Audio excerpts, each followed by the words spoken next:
Welcome, everyone. We have a very special guest today. I'm already very excited, and we've already been chatting off screen for quite a while.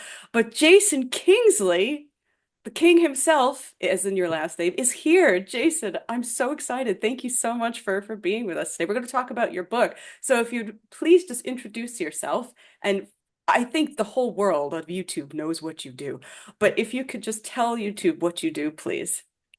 Okay, well, thank you for that. I don't know how I'm going to match up to your how you introduced me. I apologize now in advance. My name's Jason Kingsley. I have a CBE after my name, so I actually do have. I am a commander of the British Empire, which is a bit of an anachronistic title, but it's an honor. It's like a civil honor, which is rather nice for services to the economy because amongst other things, I have a YouTube channel called Modern History TV, which is weirdly named, and there's a story behind that. It wasn't meant to be a success. It is. Now people search for Modern History TV to get medieval stuff. And it's like, oh, that's really annoying. I must do something about it. But I've got, nearly 850,000 subscribers No, no, now. it's great. Just leave it alone. So, It's great. so I'm just going to leave it as a funny name. Um, I live on a farm and I train war horses. I have 17 horses. Some of them are semi-retired, so they don't take too much looking after, but I have six stallions to look after myself, several mares, and they're all sorts of different types, but they're mostly trained for tournament, jousting, and combat.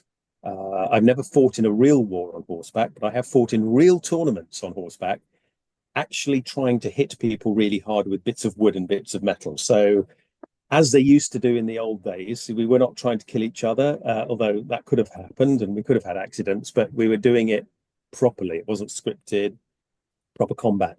And amongst other things, I am a storyteller because my company, Rebellion, I'm the CEO of Rebellion. I'm the creative director as well. And I've held on to that title within the company because that's important for me, because that's why I started the company, is to do cool things. So we make computer games, we publish comics, we publish books, we do board games, we have a film and TV studio. We're working with various different TV and film people. We're working on Rogue Trooper with Duncan Jones. Hmm. And there's all sorts of stuff that's not been announced yet. And maybe I'll come back and announce it when. Atomfall's been announced. I saw the Yes. gameplay trailer today. So will you tell people about Atomfall? Well, we've got several games coming up, but one of them that's been announced is called Atomfall, which is partly inspired by British science fiction of the 1950s and 60s. So John Wyndham's Day of the Triffids, his whole sequence of books set in a kind of almost a cozy British apocalypse. The sort of apocalypse where you can have a cup of tea while man-eating plants are outside and about to It wouldn't kill be a you. British apocalypse without tea. No, no, it wouldn't. So that was so that is set uh, in a kind of timeline where we had one of the first nuclear disasters on this island, a place called Windscale. It still exists. It's now been renamed Sellafield, as governments do. They go, "Oh, we need this, but it's associated with the disaster. Let's give it a different title, and then everybody will forget that we had a really serious nuclear disaster there." So it's called Sellafield now. It's still a nuclear power station. In our world, it didn't go so well, and they basically it contaminated with this weird radiation. It contaminated a huge area of the northwest of England, in a place called back in the day it was called Cumberland. And in the end, the government decided to wall it off and forget about it. And Hmm. you wake up in this zone and you have to work out what on earth is going on. And it's not a Mad Max type of apocalypse. There are really weird, dangerous things and creatures there, but also there's a village with a tea shop and a bakery Of and a course. vicar. Uh, there's a sort of the British overlay of apocalyptic fiction. There are giant robots in it. There are kind of dangerous creatures in the landscape, and you've got to explore and find out what's going on and how you fit in as a player. Really proud of it because it was my original idea, like a lot of the games we do, and the team have really kind of expanded that. That'll be out next year, early Hmm. next year, and that's exciting. And it seems to be getting quite a lot of attention because it's a bit different. It's not just guns blazing. There are guns involved and knives and dangerous Morris dancers. Yes, that's Uh, why I really yeah, love this stuff because it really does smash together British aspect, but British folklore with a bit of the Fallout-esque sort of yes, yeah, post-apocalyptic, but again, that's right. So post-apocalyptic joviality. yeah, well, it was what would happen in a post-apocalyptic setting in England in the 1960s. What would it be like? The backstory is quite interesting. We've written some novels as well, which hopefully will be published next year as well. It's set in the same world about what this meant to an economy recovering from the Second World War, when a big swathe of England is completely cut off in a disaster, and it's not good as you can imagine, but it's Ugh, survivable. rationing again. Ugh. Yeah. Well, rationing went on to the 60s, didn't it, or hmm something like that? Yeah, it was surprising. People don't realise that. Yeah, it's quite bad. Anyway, alongside all of that and all the other games we're working on, um, I've written a book. I've written a novel. It's set in I've been told it's medieval fantasy. So it is the age of chivalry, plate armor, sort of 14th, 15th century in terms of the technology. It's not identified as a land. It's just the kingdom, and there is the king. We don't even get to know the king's name. He's just the king because that's how everybody describes him. The hero of the piece is a young knight who does a service for the king and wins an award that he isn't quite expecting. It isn't quite what he thought he was going to win, and he's a bit pissed off about that.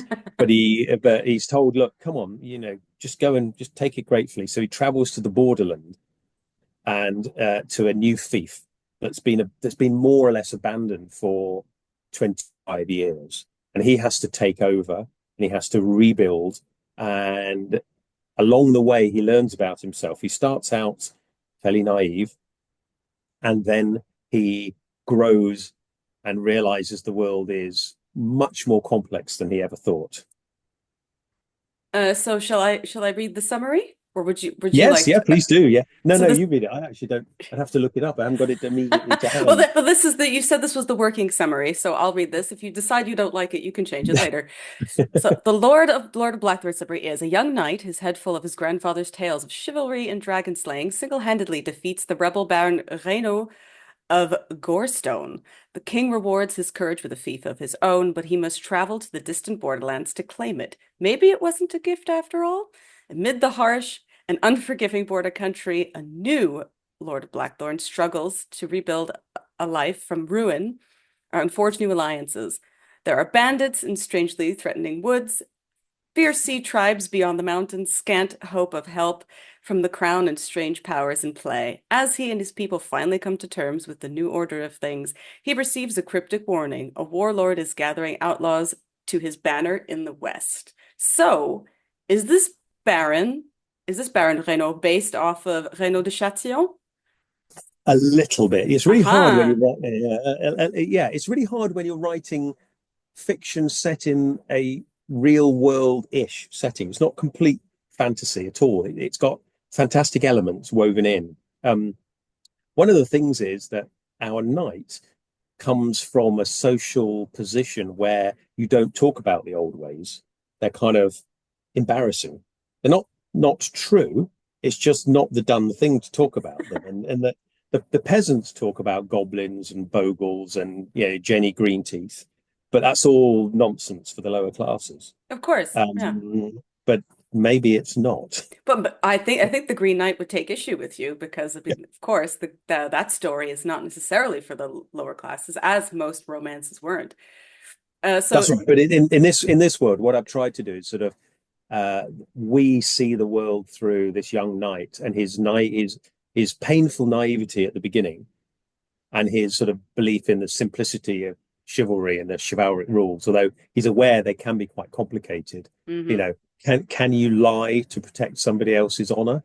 And where do you go? So he's not totally naive, but he's very he's very unaware of the world. And as he travels and he gets to this place and he realizes that things aren't what he thought, he has to learn and he has to still honor his beliefs and his role in the world, but he realizes that things are much more complicated. So the king says, you've got to deal with the outlaws, and that to him doesn't necessarily mean he's got to go and kill them all. So there's a bit of a journey. There's a landscape which he discovers, which has got to be improved and put right.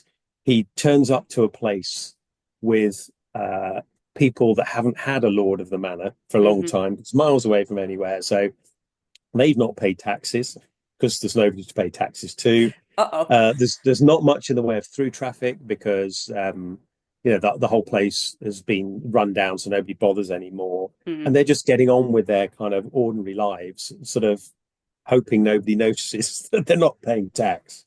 And he's going, hang on, no, this whole system is designed around this working this way, and so it's not like there are light-hearted moments because I've also tried to imagine him going there not speaking the local dialect and them not really That's a very understanding important him. point. Yeah, Hmm. exactly.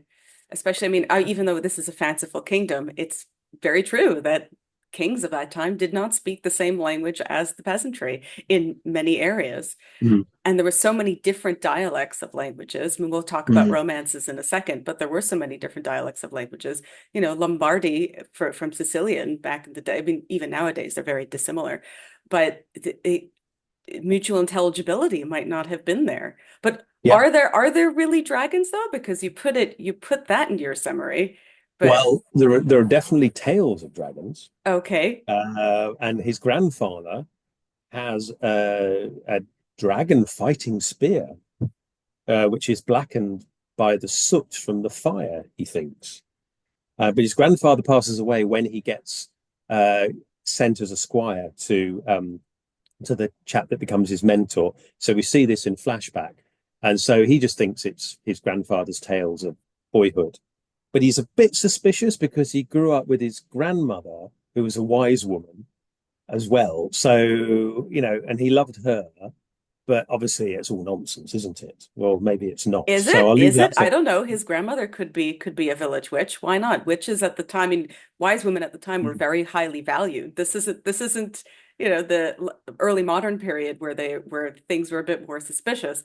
So the why can't his grandmother be a little bit a little bit Well, different? exactly, but because he comes from a less noble, he comes from a very minor noble family, probably not even noble much at all. He's sort of an outcast when he gets to this very modest real knight who teaches him all the knightly things. He can ride a horse, how to wear armor, how to fight in tournament, and how to behave nicely and in posh dinners and what to say and all that kind of stuff. So that part of his character gets sort of pushed to the background Hmm. because it's not polite to talk about it in modern society, the modern society that they live in.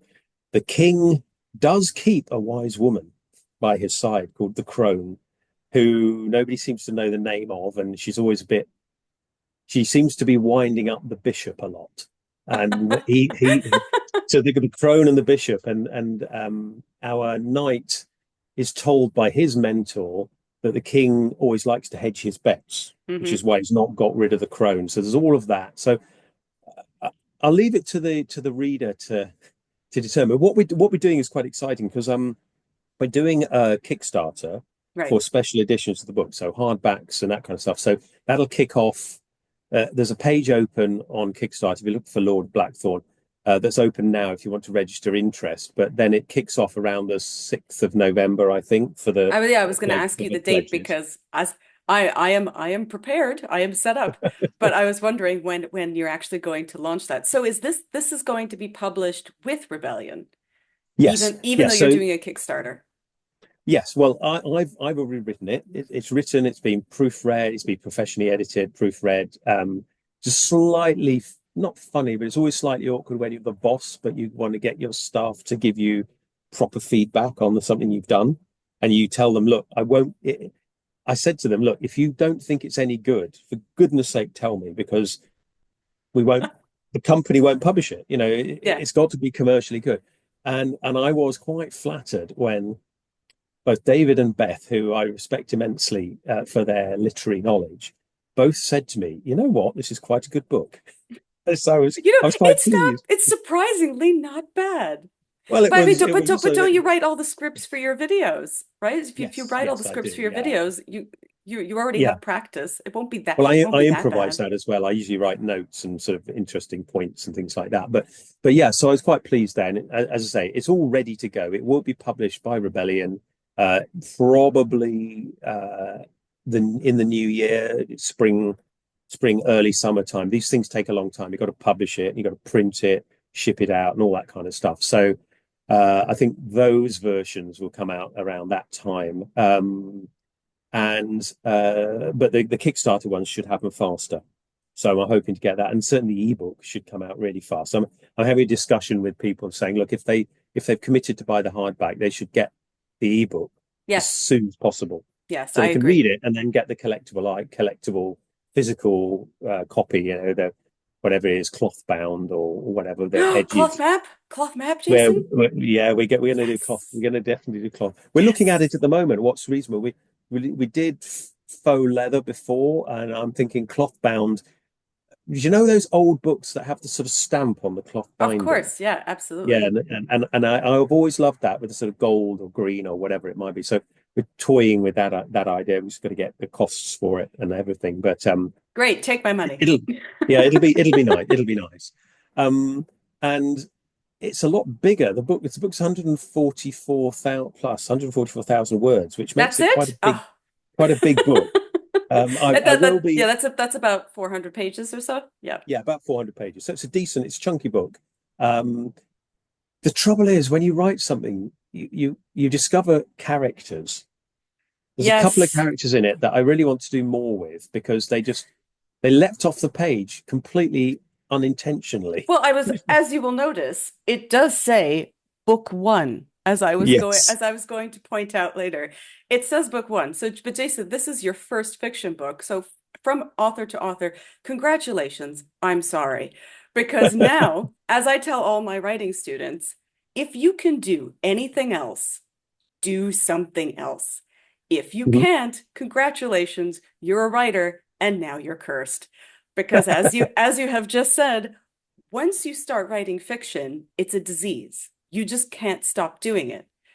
And especially if you're incorporating historical aspects of it, you think, okay, well, what can I do next? Or, oh, I'd really like to see this character go off and do this historical thing. What would this character do in this situation? And so once you start developing characters and they start talking to you, the voices won't go away No, until they you write don't, them do they? down. It's really awful. It's really weird.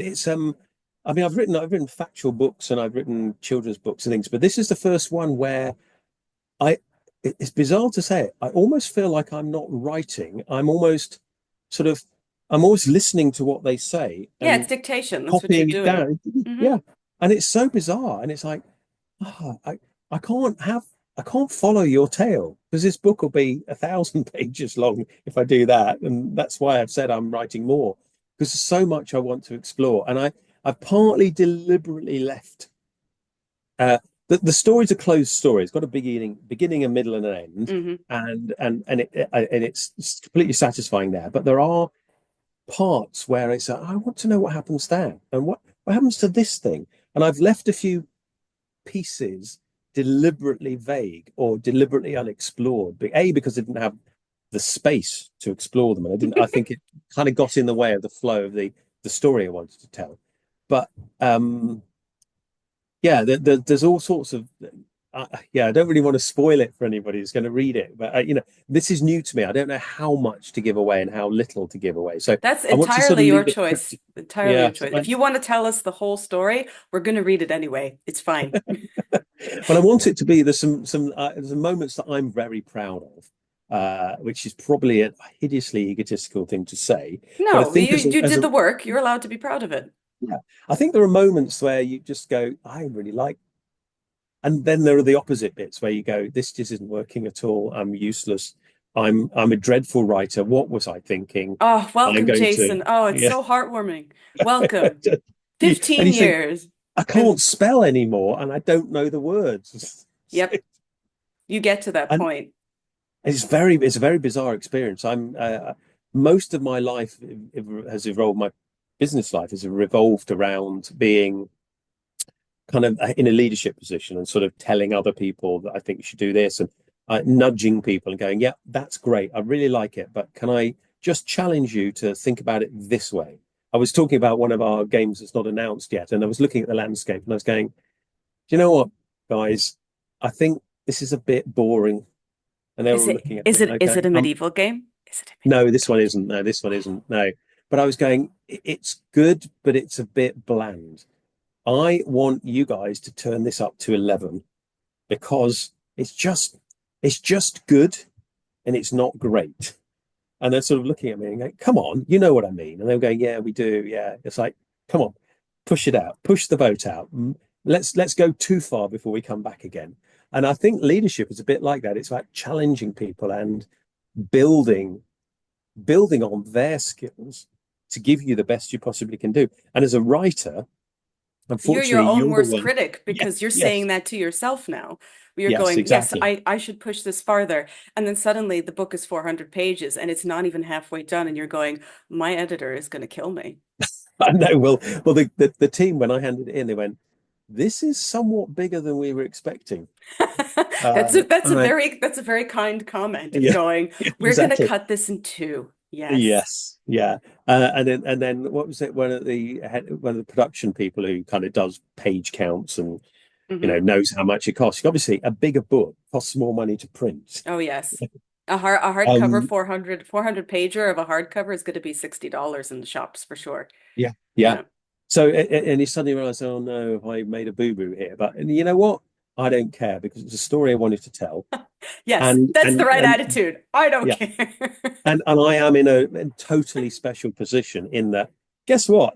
I'm the boss, and I it's my company. It's my I company as own this well. company. So it's literally my money. My brother and I own the company half each. So if I overspend on something that I've done, oh well. I would love your brother to come in and just take your book and just go, this? No, we're not doing this. Well, we do have rules about how if he doesn't like something, we have a system which is if one person wants to do it and the other person is then we'll do it. But if one person really doesn't want to do something, we won't do it. It's a sort of it's worked quite well. We're still around. We've So been is this why you have so many companies? So we have the first video game company, which Mhm. started with Lords of the Realm, I think, right? Back I in the day. Yeah, we actually owned that. That wasn't one of ours, but we kicked off in '94, hmm last century. So it wasn't last century for Lost me, but it kind of Century. Oh is. my Yeah. gosh. Yes, I But too am vintage. Thank you, Jason. what did people say? Oh, late 20th century. It's like, oh Lord, don't start calling it We've that. made it. We've made it Yeah. there. People look at my ID card and they see that I was born in the 80s. That they look down and they go, "Ooh, no, yes, yes, I too can feel the milk souring. Thank you very much. I appreciate it." Yes. Yeah, exactly. So yeah, But that's okay. But now when you tell people that you're a knight, say yeah, Mhm. so they say, "Oh, like Gorilla?" Yes, I am a vintage knight, just Yeah. like the rest. Well, people have said literally, are your horses real? I mean, What? what do you mean by Are that they question? animatronic? Yeah. Animatronic would be amazing, but no, they are real horses, flesh and blood, and they age and they poop and they wee and they do all the things the horses do, and they are magnificent. They have good days and bad days, and I train them. I train them to do all the high school maneuvers. They can go sideways and up and So out. can you tell people, maybe for people who don't know, can you tell people what a knight does and how they started? Oh, what historically? Yeah, you know. I know you know. Well, absolutely. Well, knights basically the broad brushstrokes in the feudal system. You had roughly, if you discount merchants for the moment, but you had those that rule and fight. Mhm. You had those that pray, and then you had those that worked. So you got peasants, clergy, and the aristocracy, knights, nobility, whatever you want to call them. Generally speaking, the deal was knights are the ones that are supposed to do battle to protect everybody and give their lives up to protect society. Peasants give up their lives by working really hard on the land and growing food. The clergy look after your immortal soul after you die, doing the things that you're supposed to do in the other categories. Um, Now, obviously, that's a hideous oversimplification about it. And you did have mercantile groups and traders and all the other stuff and all the subcategories. But broadly Mm. speaking, knights were soldiers. They were the military wing of the medieval society. They were also the justice wing as well. They were often the magistrates as Mm. well, and depending on the status of the knight, they had the power of high and low justice, and that means the power to try serious crimes or sort of little crimes, like we would again in England in magistrates' court. You know, if somebody I don't know, steals apples from your tree. Back then, of course, very serious because apples food. Um, Now it's a bit more annoying. You know, they take your fence down and they shouldn't have done. You can go to the magistrate's court. Somebody might have a fine on, be told, no, you've got to put the fence back, or you've got to give the apple tree the apples back, or whatever. Same thing happened in the medieval period. You know, that one of the most fascinating areas I find for looking at ordinary people's lives are the court rolls, the court records of ordinary people's annoyances. You know, Yes. somebody's cesspit has overflown next door, and they're really pissed off about it, and they've gone to court, and the court said, "Yeah, we'll fine your neighbour 2 shillings and make him dig out a new cesspit." Or somebody's pig has gone missing, and somebody else is supposed to have stolen it or eaten it or whatever. You know, things which are kind of funny, but also really serious for those people because you wouldn't go to court unless it mattered to you because it takes Oh time and energy. yes. Yeah. Um, Losing eggs or losing a couple of chickens yeah, back then was very serious. yeah, yeah. And we all know how expensive groceries are these days. You know, the inflation rate's gone up madly. But broadly speaking, if we have an income, we can get food. But back then, there may not have been food available. It doesn't matter how much money. Well, if you're rich enough, you could probably get food. But you know, if you were on a modest income, you probably got the food that you harvested yourself, or maybe you could go foraging a little bit. So That were counts. all knights rich though? No, no, but you had to have a certain income, depending on the period we're talking about. You actually usually paid more money to be a knight, and you had to provide certain equipment yourself. So you were supposed to have a certain income. There's an area of land, which is a notional area of land called a knight's fee, which is supposed to be the area of land which could generate enough surplus to provide a single knight and the equipment. Now, that could be 350 acres, or it might be less acres in a really good location. It might be a village or two of people. And by village, I mean 30 or 40 people, families, maybe two of them. And that would generate enough in the way of surplus agricultural product or money to actually pay for a knight to go to fight. That's how I think of it. So theoretically, knights were meant to sacrifice themselves. Now, practically, they often didn't. Yes. There was a Some theory, of them even came back to purposely write about their experiences. yes, or scootage, or they paid money. The king went, you know what, you're a bit crap at fighting. I know you're a knight. You're a bit crap at fighting. If you pay, I don't know, £2, I'll go and hire some decent mercenaries, some Swiss mercenaries instead, a bit later, but you know what I mean. Go and hire some mercenaries in your stead. Pay me the money because that's more flexible because you're crap at fighting and you've not practiced enough. We have these There were idea other like, ways that knights yeah, made money, especially mhm, when, I mean, we could talk about the laws of chivalry a bit later, but they made money by taking hostages as well, ransoming people. They made that's good true. bank. Tournament, yeah, literally armed conflict, which you weren't supposed to kill people, though people did die quite frequently. There were organized tournaments and there were prizes, and you could, yeah, Marshal England himself, you know, the greatest knight, was quite known for one of his techniques was to take the bridle off his opponent's horse and lead them to the end where he could then say, you know, they've grabbed them. He had a technique, and I don't know what the technique is, but it's right. It's written about. Well, it's written about as a technique. He sort of grabbed the bridle and somehow take over the horse and then lead them back and say, "I'm having your armor, or you've got to pay sufficient funds for me to release your armor back to you and your horse." And yeah, and these were real pretend battles, if you want to put it that way around. Hmm. These were hardcore sporting events, I suppose. A bit more than sporting events. Imagine, the ultimate fighting, unlimited rules fighting, but with arms and armor and horses and many, many people on the battlefield. Um, yeah, and there were places that were licensed for this in England. There were sort of 5 or 6 places licensed, so you had to pay a fee to the king. Of course, it's all about getting money for the king Hmm. ultimately. Um, but they were licensed. You weren't supposed to do it outside those. You were supposed to try and avoid killing people because you should actually die in service of your king and country. Well, no, in terms of you should go and kill the infidel. There's quite a few notes where people go, if you die in tournament, your body can't be buried on hallowed ground, Hmm. which was widely ignored because Of course. yeah, if your son dies in tournament and you're a local lord, you're going to make sure your son is buried properly, regardless of what the bloody bishop says, because you've got an army letting you. Oh, Well, you're going to pay a what about jousts? well jousting, yeah. So the process of tournament became, as time goes on, becomes more organized, and it starts to become one-on-one combat, and it starts to become about display as well as martial skill. So the jousting, which really is just a mounted knight with a spear back in the day before there was difference between lance and spear, um, they would run at each other and practice that technique, the cavalry combat technique against other cavalry.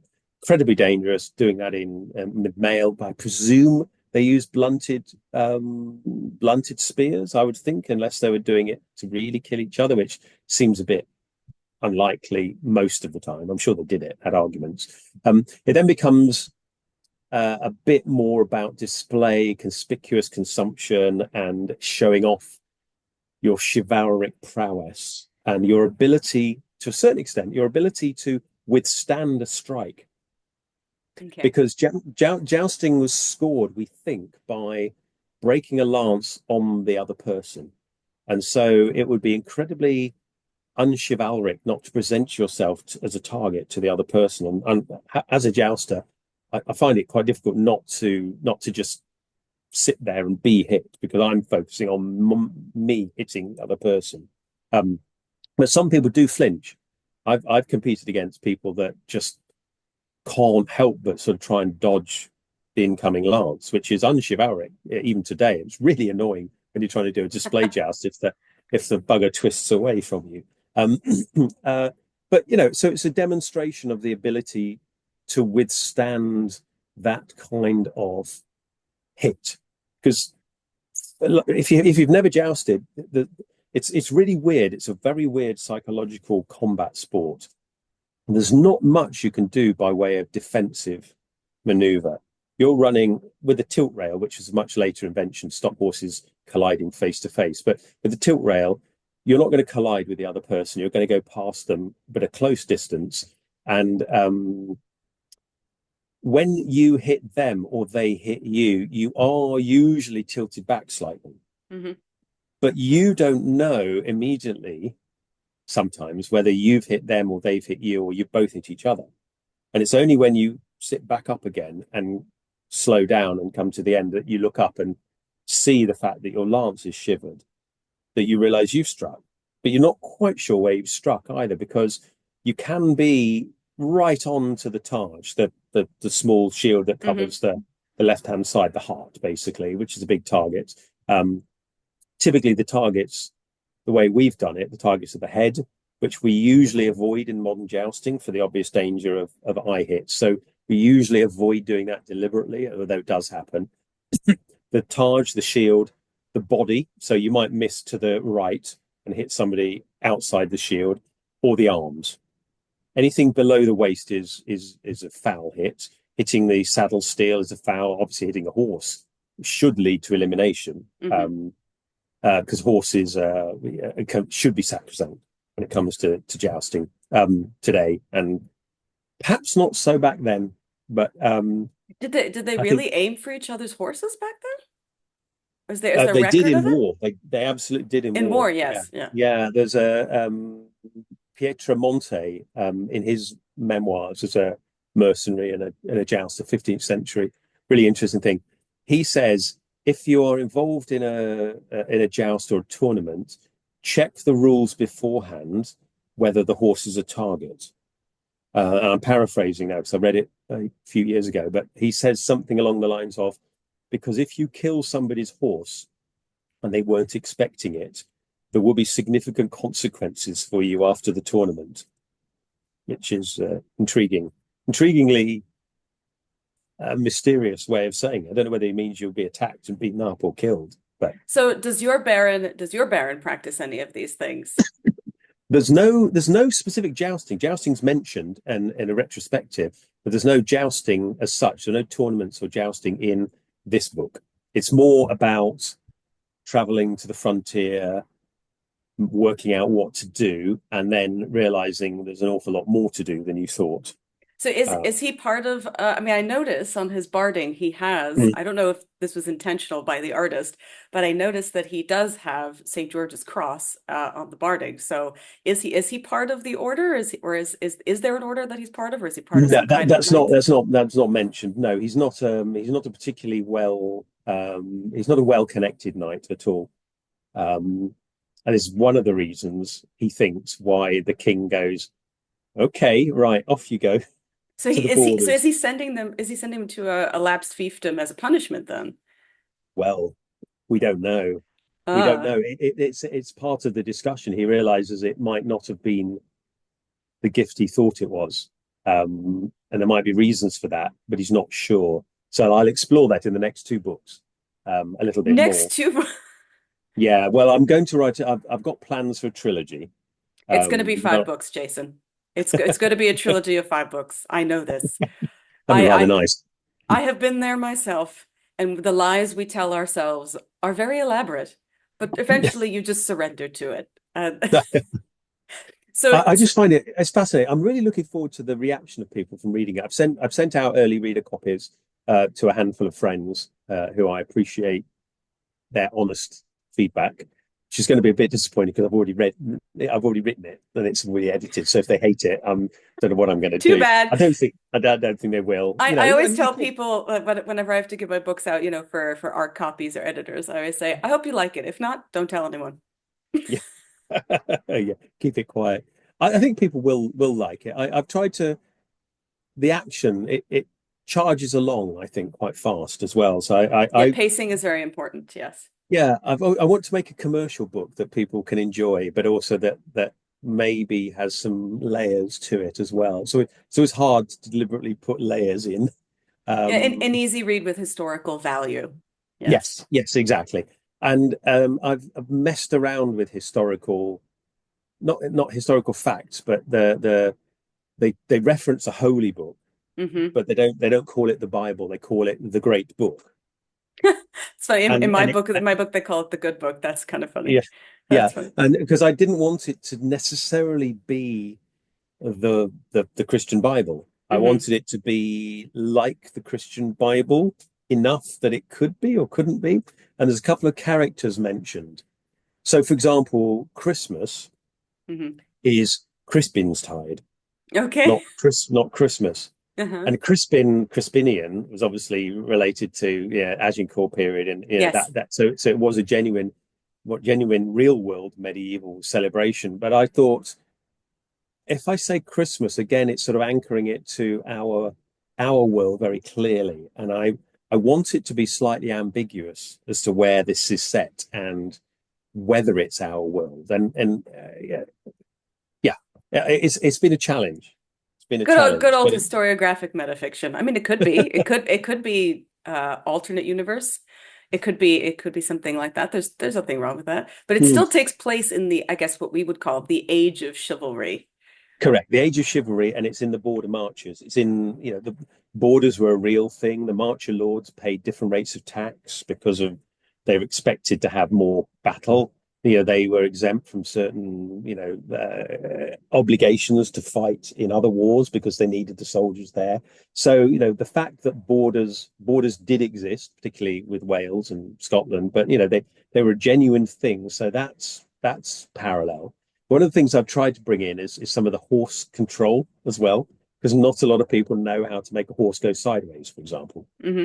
Um, And I have our character in a certain situation where his horse, which is similar, very similar to one of my horses, when I was imagining it, who's very responsive to the leg aids. So when you control a horse, have you ridden a horse I've to? done some horse riding, yes, not Okay, recently, but when I was younger, I did, yes. okay. So you'll know that the way you control a horse is its whole body. So Hmm. your balance, where you're sitting, whether you're tipping over to one side or another, where your weight is, forward or backwards, the pressure you have on the reins. Reins should be handled like a communication device to the horse's mouth. You don't pull on them. Right. You kind of give a command via putting a bit more tension on them, and you can do it with both hands. You can lift your hands up or lower them or move them to the side or whatever. Ride one-handed with swords. That's something I had to learn. My first riding was always done two-handed, and I had to learn to ride one-handed because obviously you need to You have control to a hold. weapon. Hmm. You have to hold the weapon, and how you train the horse to deal with leaning when you're using a weapon. Um, but you also use your legs, and you can put your leg on what we call in front of the girth, on the girth, or behind the girth. So you've got three places on the side of a horse, uh, three on either side, and you combine that with your rein movements. And now I'm talking about it, it sounds incredibly complicated, but when you do it, I've been riding since I was 8 years old. So for me, I sometimes have to think, what do I do when I want a horse to spin on the spot? Okay, or because you can spin a horse on the forehand, which is its front legs, or you can spin a horse on its haunches, which are the hind legs. Hmm. And it's two very different places, And in combat, if you spin a horse on its rear, it tends to lean back and then spin around its bum, Hmm. which is quite useful. If you want to spin a horse's bum, you spin on the front legs, and that can be more aggressive in a different way because the bum is a big, powerful lump of a horse, and that's going to smash a space. And there's all sorts of wonderful moves. And been trying to write these down to say, he wants to move his horse sideways to allow another knight to come past him on the open side, the off side. So when you Hmm. get on a horse, so here's an interesting anecdote. So why do people drive on one side of the road or the other? And in England, we drive on the left hand side of the road because, in part, because we've never changed from the way it was probably done on horseback. Because on horseback, you get on the left hand side of the horse with a horse facing in the direction you want to go, and you want to get on from the side of the road. So you'd get on that way. You wouldn't bother turning the horse around. That's just daft. You get on and you ride in the direction you're going. So it's kind of evolved along those lines a little bit. So we have what we call the near side of a horse, which is the left side, which is the side you get on, the side you typically lead a horse from as well. Not always, but typically. And the far side, which is your right side. And if you've got a lance, for example, lance is 8 to 12 foot of Hmm. or oak, usually ash or sometimes poplar. But if you're fighting, it's going to be ash. It's a nice strong wood that's not too heavy. Um, and you can hit either, you don't want to go directly over your horse's head because the horse's head gets in the way and you're going to have a collision. So you're either going to hit somebody with the lance to the right or to the left. And hitting to the left means you have a more obtuse angle to the target, which means the lance is more likely to break and shatter. Now, when you're jousting, if you want to shatter your lance, you want both ends to be fixed and you want the energy to go in to distort the lance and then shatter the wood. And then the energy is dispersed. If your lance bends and then straightens, it's going to push them that way and you that way, Hmm. or push up into your face. I've had lances going right up, not breaking, and going right up, catching under my chin, spinning off Oof. the physics takes over, and a 12-foot piece of wood that doesn't break, that's moving at 40 miles an hour, combined speed, one going one way, one going the other, has got a lot of energy in it. So it just goes wherever it wants to, basically. But if a lance shatters, the energy goes into exploding the wood. If it doesn't shatter, then you've got problems. And personal anecdote, I was down at Pendennis Castle, which is down in Cornwall, beautiful place, but quite a long drive from pretty much anywhere apart from Cornwall.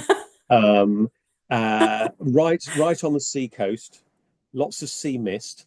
I did a joust on the Saturday, and I did the morning joust on the Sunday, and the lances had been left out overnight. Oh, A sea mist came in, and everything was slightly damp, and the lances would not break. They hmm. just bent. We got photographs of them bending kind of hugely. We couldn't shatter any lances, and it was the most dangerous joust I've ever been in because there was no energy. The energy was going into bending and straightening, and that just straightens, and people were getting injured. Splinters were going every, no splinters, but the end of the lance was digging into people's flesh, and no, it was an absolute catastrophe just because of the sea mist that came in to dampen the wood sufficiently overnight. Tiny little detail that you wouldn't think of, but I know about. So if I was going to write a book about joust, the weather that night may have a big effect on the grand tournament afterwards. Yeah, we If don't the realize this. Even something like, because now here it is in Canada very unseasonably warm. It's 22 degrees outside. And yeah, we were supposed to have a frost advisory. And so frost in general, we don't think of something simple like frost, but back in those days, an early frost could come and kill whatever was left of if you had left crops out, that was oh the yeah, end. Or it could completely damage things as yeah, well. I mean, even now people are finding out with brush fires and things like that. If you have too much of a dry season, you're at severe risk for fires. And that was something very important in those days. So of course, something like a sea mist or something like even just a fog rolling, keep getting into the wood of buildings and the wood of implements and things like that, it can change things considerably. And yeah. but that's a really nice sort of it's a detail, but it's kind of like domestic archaeology because this is something that not many people write about.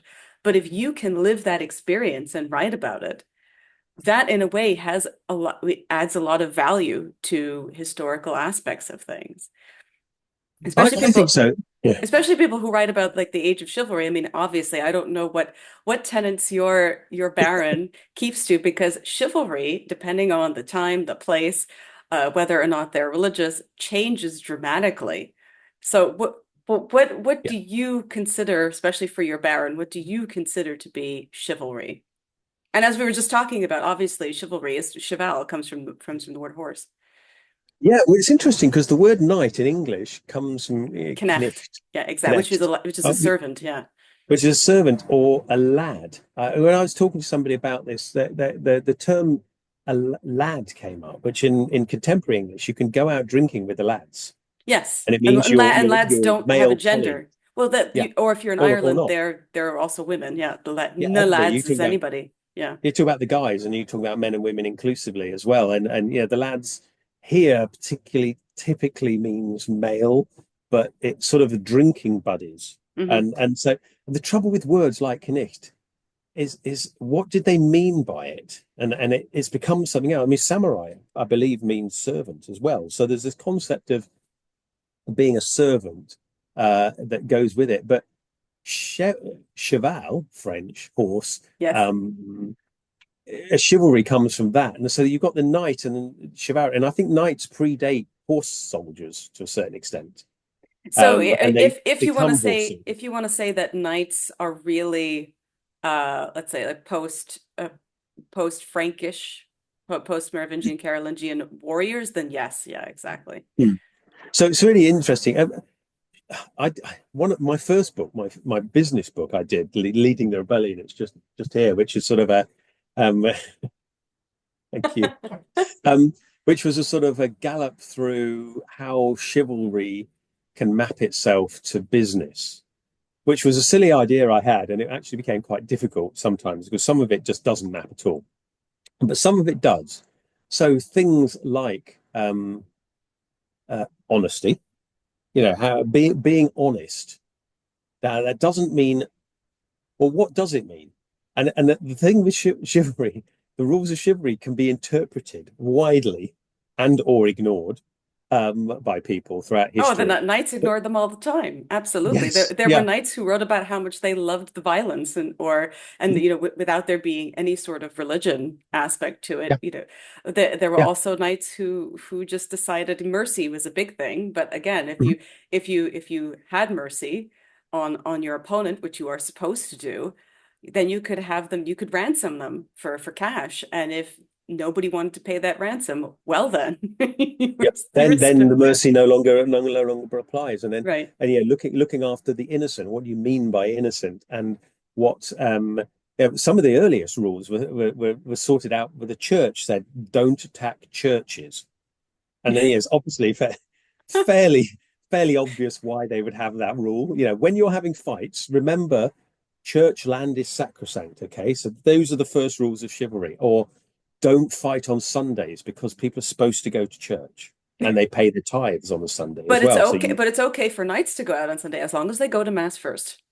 right, okay, Yeah. yeah. So it becomes it's weird. It's almost a nebulous concept, chivalry, in a way. It's an ideal that everybody fails to meet, and nobody's quite sure what it means. And I think this is mirrored in the Arthurian, the Arthurian mythos, which is again very odd. If you start digging into it, when does it start, and who did it in the 15th century, and Mallory, and it all gets very blurred. But the idea that you're not quite sure what you're supposed to be questing for, and that the quest is the thing, not the finding it thing, and that pretty much all of you will fail miserably to meet this ideal. And that's the point.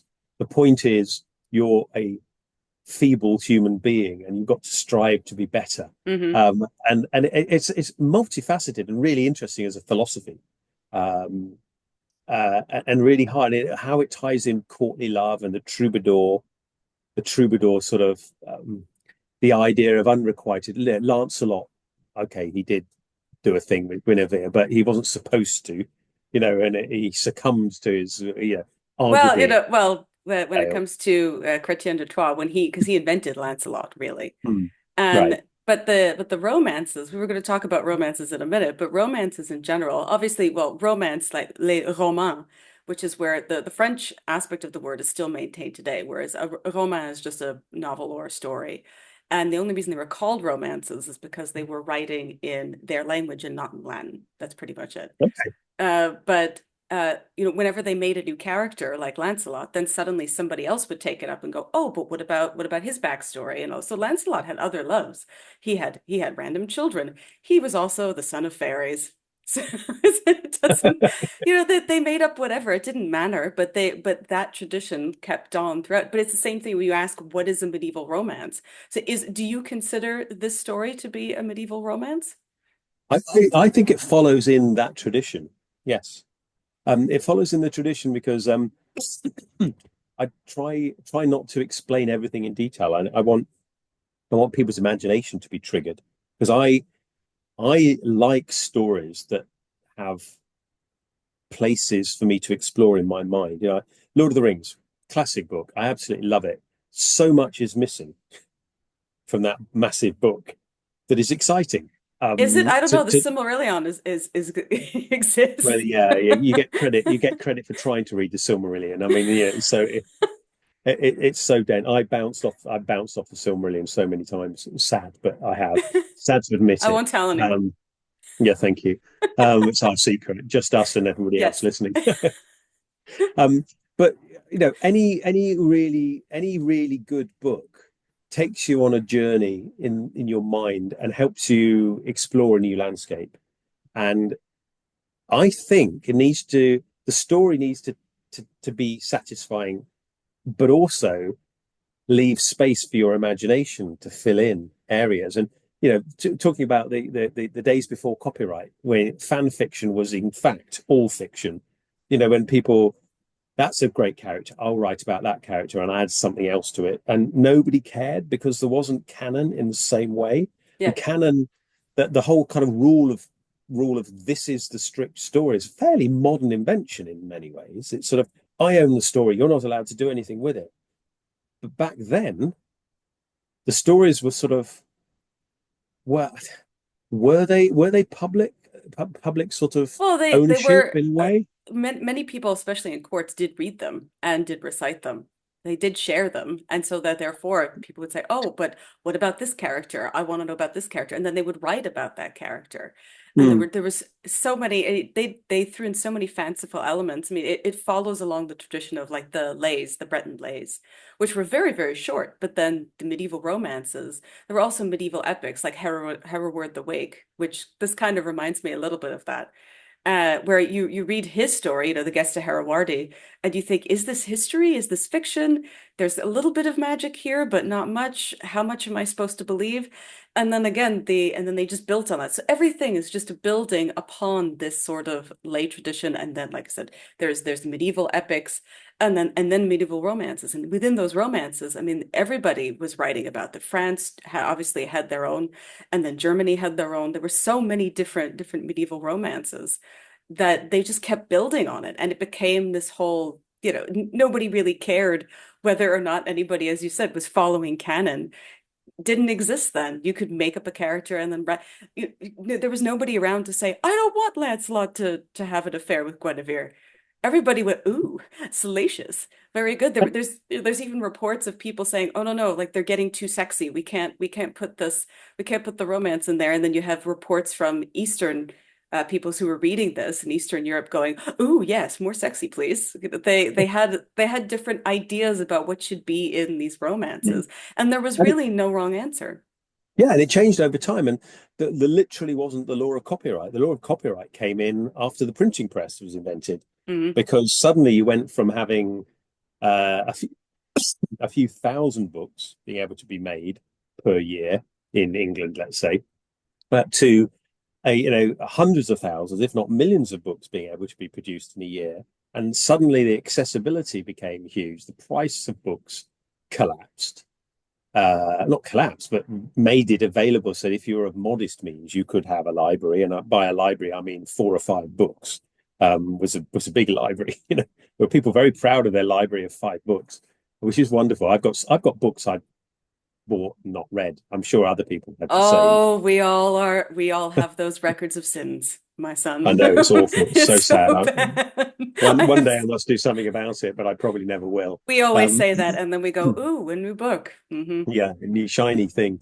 Um, so in a way, there wasn't, as that I'm aware of, there wasn't any kind of form of protection of ideas back in the medieval period. It's something I might look into a bit, because it suddenly occurred to me, copyright's fairly modern. The idea Yeah, of preventing somebody else from copying your work comes from the sort of very earliest industrial side of things. I always think of the medieval period as shading out before other people. 1485, the death of Richard on the Battle of Bosworth. It's like, dude, lots of things were happening before then. You got printing press yeah, coming up. You've yes, got exactly. gunpowder.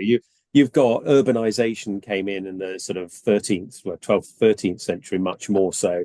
The Public whole thing. libraries, Yeah, public public libraries, libraries. Yeah, universities, absolutely. yeah. Yeah. So it's all a continuum anyway, and it's just really silly to say where medieval ends, and have arguments online. You go, why are we arguing about this? You know, But yeah, the internet is made for arguing, don't you know? well, That's yeah, what exactly. happens.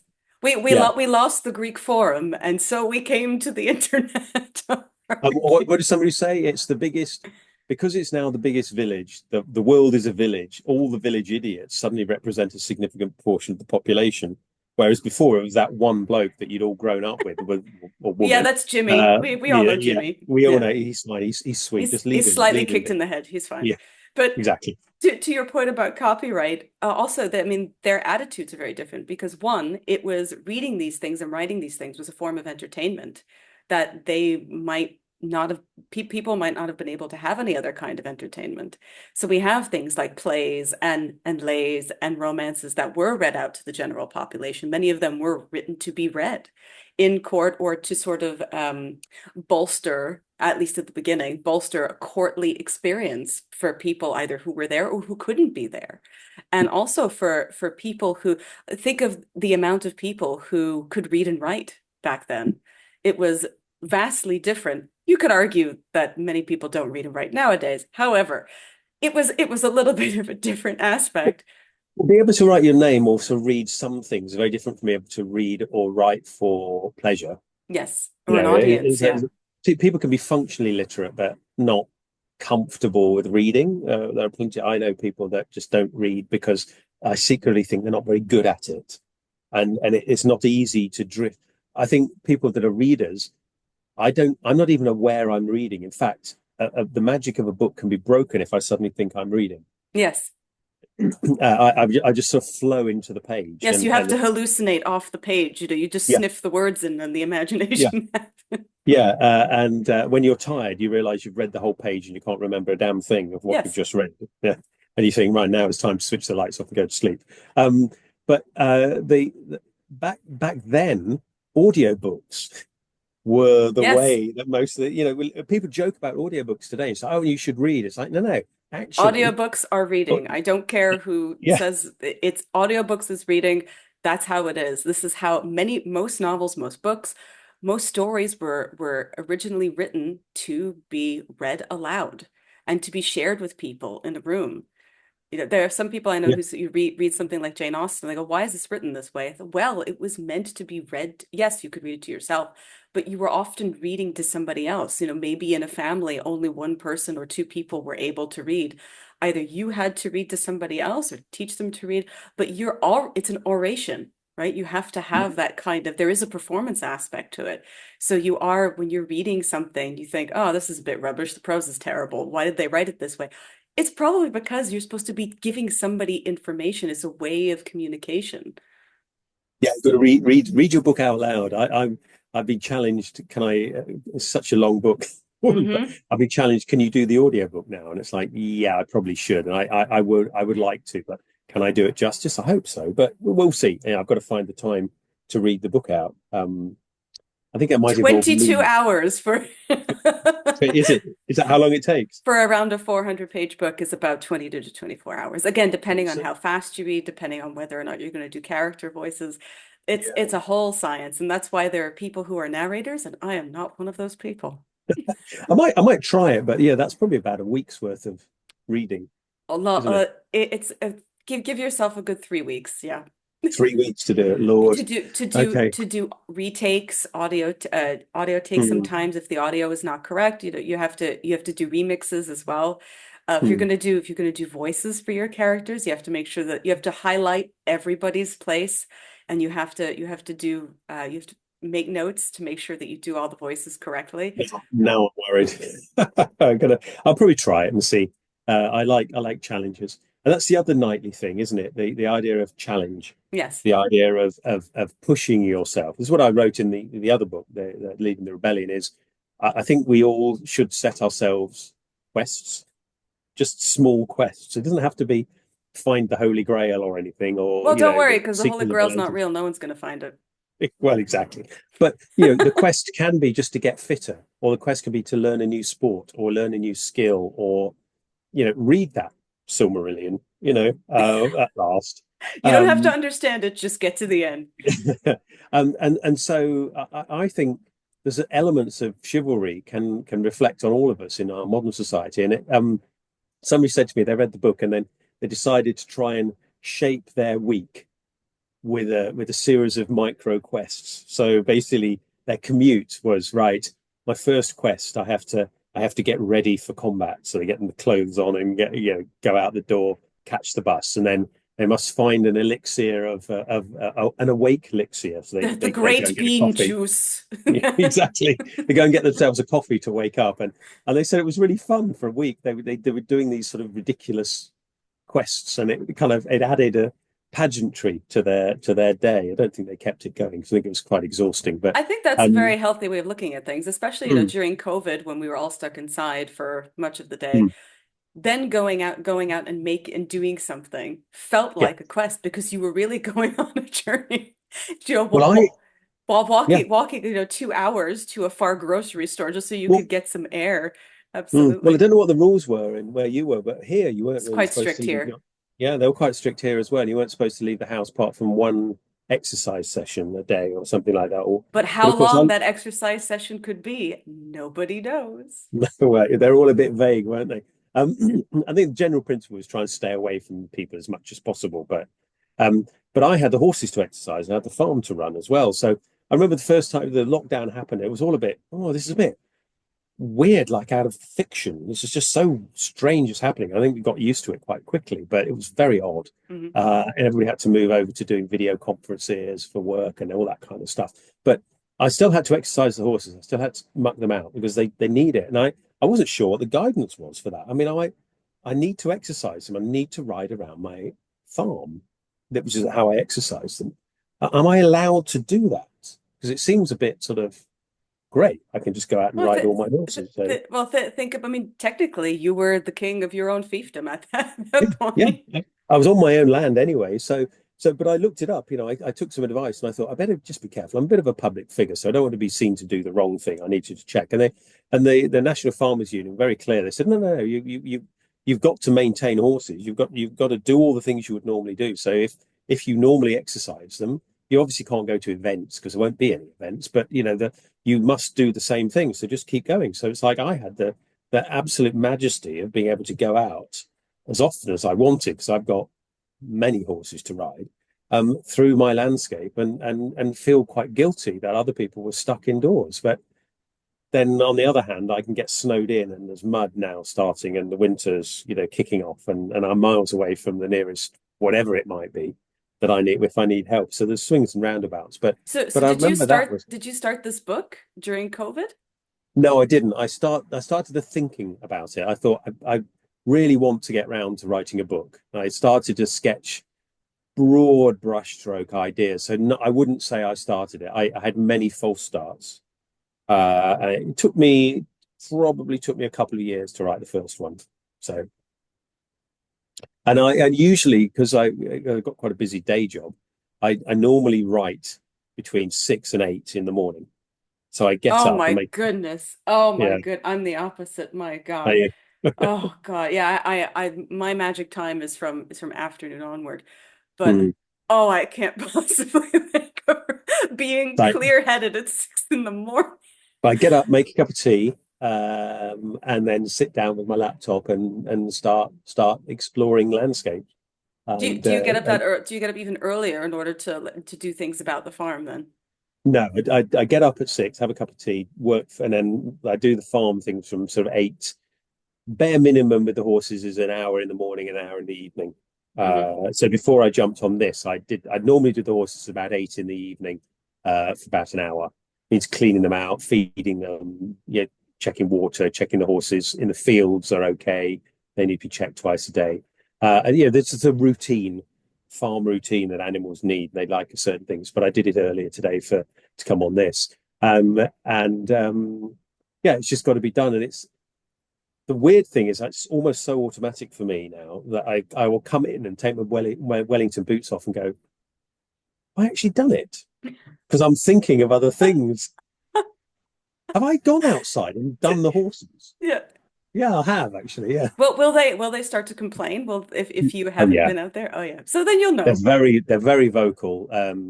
Several of them can hear the door open. Actually, I think they can sometimes hear me in the kitchen when I make a cup of tea. That Hmm. alerts them. Got big ears, and I've Do got a they mule. start pawing at the ground? Do they Yeah, they start to, do. yeah. They start kicking the door. Yeah, there's 3 of them that make the kick. One that bites his door, makes a noise, tries to lift the door off its hinges.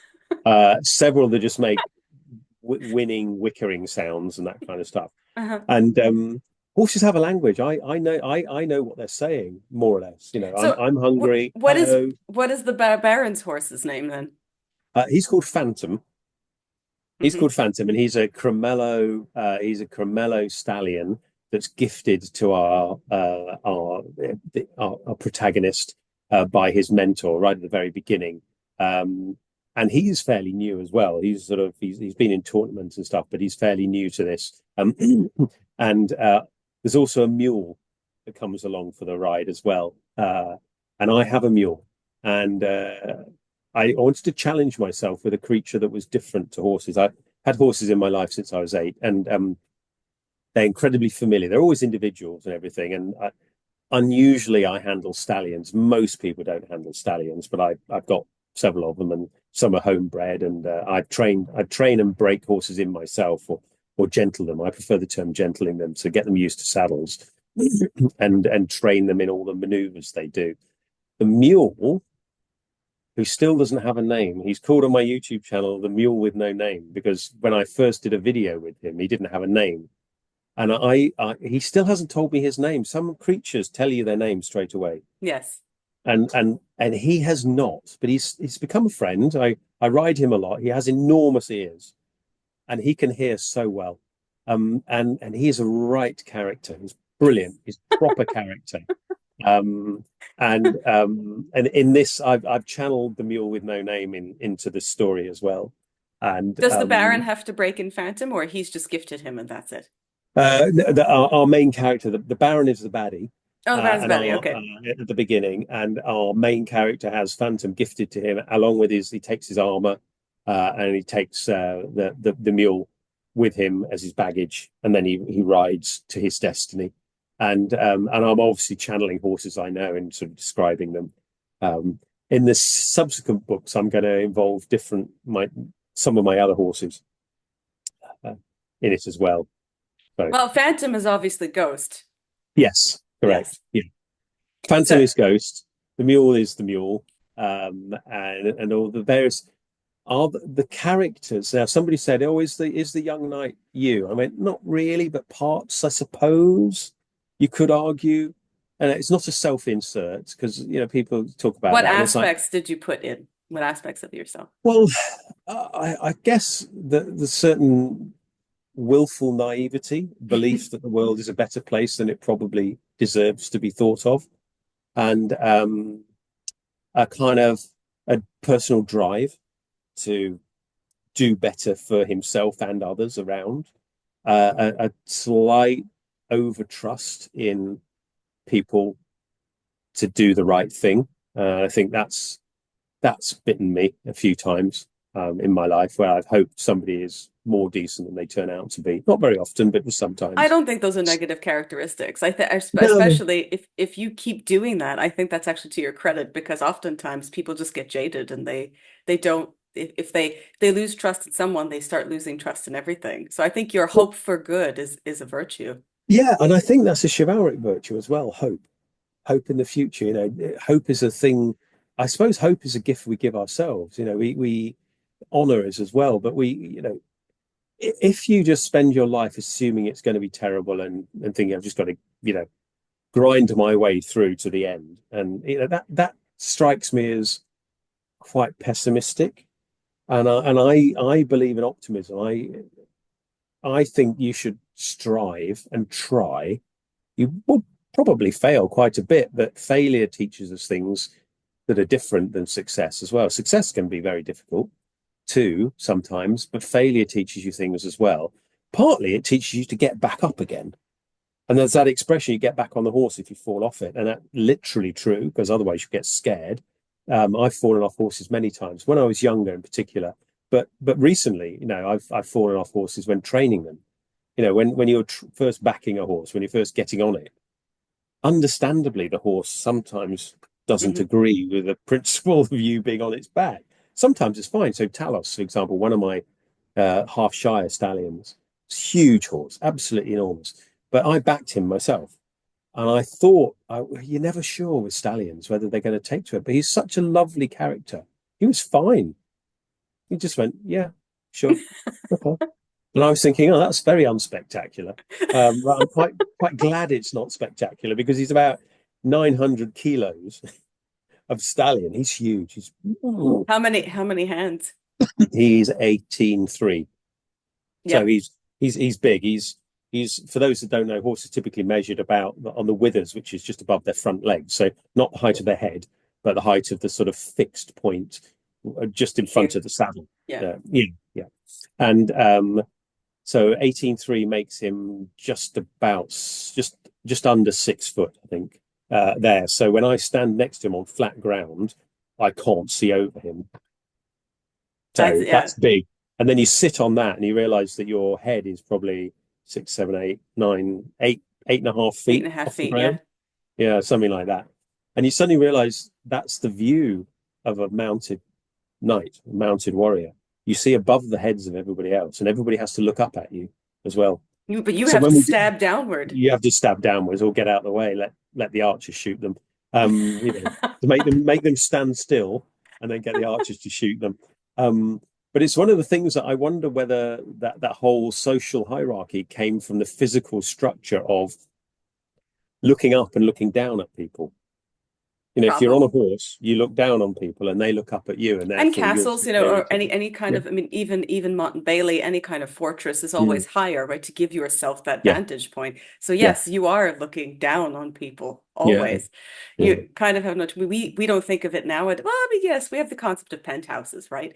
So people who live in the penthouse might be a bit swanky, and Yeah. everybody else is just sort of pleb, like.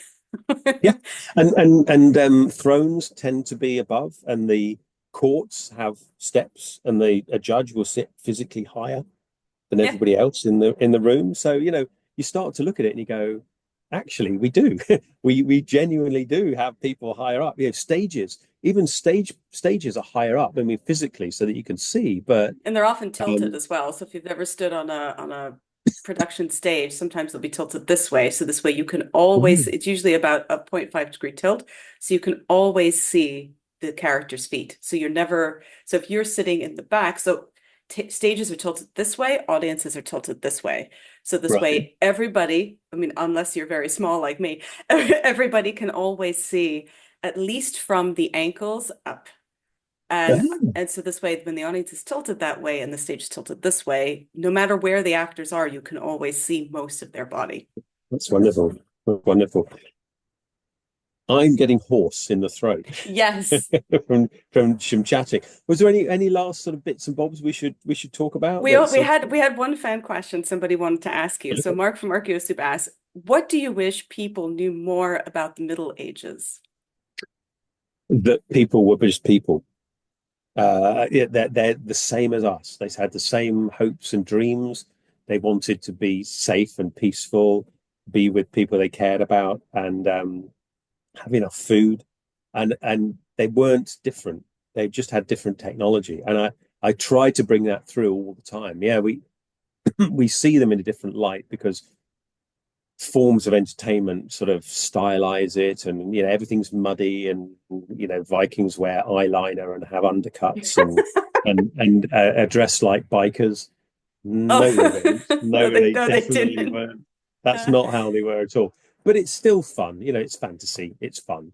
But I wish there was something a bit more historical about Vikings in particular, because the colors, the style of clothing was more impressive than that, quite frankly. But the budgetary constraints and also what people expect.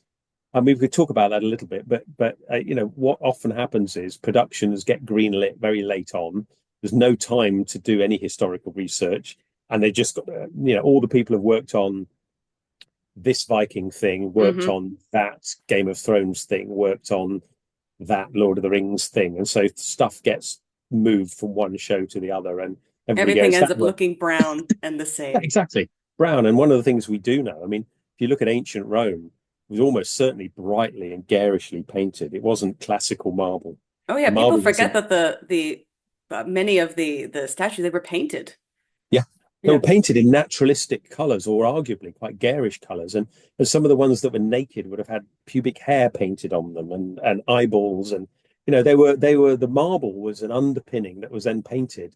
And I think we'd expect it would be very different. We'd go back to ancient Rome and go, oh Lord, this is really quite garish. And we go back to medieval. Maybe there's a And brilliant place in the York. inside of medieval churches were painted as well. Yeah, all beautifully painted, and even things like merchants' halls. There's one in York. I can't remember what it's called. I think it's called the Merchant Hall in York, but it's been restored, and it's the wallpaper. The wallpaper is foot vertical stripes of red and green. They're a foot thick, and all the walls are red and green stripes. And you just look at it and you go, wow, that's just bizarre. But color was status to a certain extent. If you Yeah, could absolutely. afford color, you would show it off. I think Dover Castle, I've been jousting at Dover Castle before, and did a few events there, and it's a wonderful place. Weirdly, I rarely get to look around these places because I'm doing an event. But Dover Castle's got a reimagining, an accurate sort of painted king's chamber. And one of the chairs there looks like a chair from a kindergarten because it's red and yellow and blue and green and patches of it. And it's like, is this what the factual history tells us? Yes, it is. And what do you think? I said, wow, not what you expect, is it? But Mm, it's brightly coloured, yes. and that was the importance. There wasn't the choice of colour. You paint my throne bright colours. Okay, what have we got? Red, yellow, green, and blue. Let's do Great. that S then. Yeah. sign it up. So, but one question that I had, which is Mhm. before we go to, so you're now a CBE. You were OBE, now you're CBE. So when are you going to be a sir? That is up to others. That would be delightful. It is a life ambition, if you like, to get that, because To then I get could to say be I'm a Sir real Jason knight. at last? Exactly. That might happen. Who knows? I mean, I guess as if I keep going in the trajectory and keep doing kind of good things, TM, whatever that means, it's not impossible that that would happen, but that's very much up to other people, and I'm not quite sure how the whole system works. I think what happens is people need to apply for you and then you need to get letters of recommendation from other people and that kind of stuff, and then they Letter check. campaign. Let's do it for you, Jason. That'd Absolutely. be I will lovely. do. Yes, Thank you. because in Canada, it's the same thing. If you want the Order of Canada, people have to nominate you. Right. And so, of course, I'll never get nominated. But, but I'm sure if we, by the power of YouTube, I'm sure we could get a letter campaign going for you. Absolutely. Well, it will be wonderful, and I think actually getting these, it's a bit like winning certificates at school. Whilst it's sort of pointless, it's not pointless. It means It everything. means something It's to you. yes, it's a personal achievement. Same as learning to ride or learning to read or all these things, these little achievements that make us who we are. They're hugely meaningful. I remember my first swimming certificate. You swim the width of the swimming pool. And you Good think job. now, yeah, well done. But at the time, I was so excited. It's brilliant. You get a certificate, and the certificate is literally a piece of cardboard with some printing on With a dolphin on it. it. Yeah, but it's what it means. It represents something. It's like a public acknowledgement that you've achieved something good, Hmm. and it doesn't matter, but it does matter in some ways. So yeah, I'd also love to be. Uh, as far as I know it, there's nobody with a knighthood, a modern knighthood, that actually jousts, and I think that would be really cool. That would be To fantastic. Absolutely. I mean, I know it's not allowed. I would love for you to, in the style of Sir Gawain and the Green Knight, take the horse through the hall and Yes, be knighted that way. That would be absolutely fantastic. yeah, they're probably. I don't know whether they allow that. I mean, we've got to, the royal family is kind of Can we, younger now. but can we get a joint knighthood for you and Ghost? Is that would be, I think that would be amazing. I To certainly think the horses deserve it. I mean, the what horses did throughout history are just absolutely awful and fascinating in for equal all measure. horses, for all. Exactly. It would literally be for all horses. And you'll probably note in my videos, if it features a horse, I always give the horse credit first. And people have said to me, that's a bit weird. And other people have gone, that's so No. lovely. And it's like, Yeah. no, they deserve it. He's an actor in the video. You need Yeah, to give him credit. Well, yeah, we'd yeah. better end before because I feel bad we kept you so long. But I'm thrilled for this book, and I'm so excessively delighted that you decided to come on Legends and Lectures because I don't think I ever would have thought you would be here.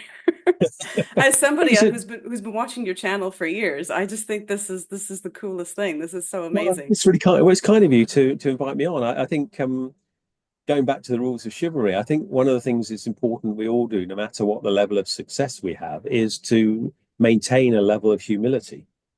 I'm delighted to be on the this podcast with you, and it's been fun.